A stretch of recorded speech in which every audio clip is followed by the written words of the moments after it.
You have got to be kidding me. So as I've shared with you numerous times, the way we sell our training packages is we like to go to a dealership first for 2 days and do a promotional event.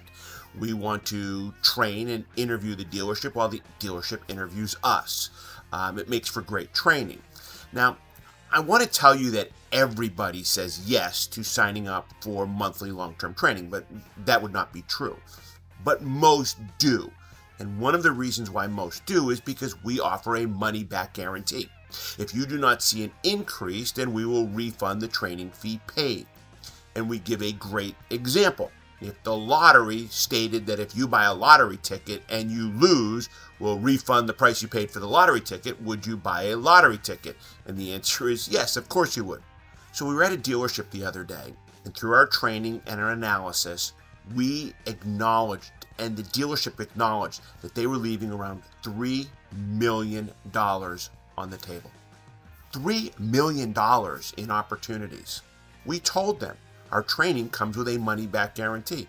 Don't see an increase, we refund your money. And guess what the dealership told us?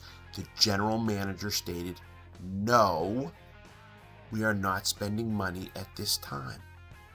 It's funny because one of the managers made a comment as we were walking out the door, and he stated, the GM said no, just to say no. He didn't even know why he said no. He just said no. And we wonder why we're not making more money in our dealerships. Good luck, everyone.